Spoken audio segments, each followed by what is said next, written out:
Imagine a man so dangerous that he's sentenced to 450 years in prison. A very manipulative and sinister individual who's a huge threat to the outside world and even a menace behind bars. This is the story of Nikko Jenkins, one of the scariest inmates to have ever lived. Years ago, Nikko went viral all over the internet for his intimidating look and gained an online reputation of killing whoever looks at him. But how much of that is actually true, and what crazy thing has he done to be locked away for 450 years? Nikko's always had a troubled life. From a young age, he was a witness and victim of many traumatic experiences. I mean, just take a look at this guy's lineage. His family has wreaked havoc in Omaha for generations. Anyways, needless to say, 7 of his close family members, like his mother, father, 3 sisters, uncle, and cousin, are all felons. We'll get to what role all of them played in this soon, but just know that the worst of them all is Nikko. Constantly revisiting juvie and mental facilities, he was never able to control himself. At the age of 7, he brought a loaded .25 caliber handgun to his elementary school.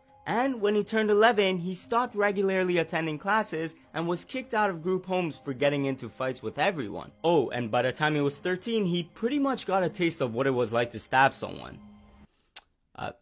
When I was 13, I didn't even know how to cut an apple. Anyways, Nikko got involved with gangs very early on, and in 2003, at the young age of 15, he was sent to prison for 2 armed carjackings. During his time behind bars, he continued causing problems, and the court slapped on 2 extra charges, one for attacking a guard and the other for inciting a prison riot. But the next decision the judge made changed the course of many people's lives for the worst, because instead of those additional sentences running consecutively, the courts ordered them to run concurrently, which meant he received no additional time and only served his 10.5 years in prison. Fast forward to 2013, he was finally released, and instead of learning his lesson and reforming, he went on an absolute killing spree. I mean, seriously, this guy just doesn't stop, and a lot of this could have been avoided if the judge didn't implement the sentences like that. 11 days after becoming a free man, Nikko shot and killed 2 random people.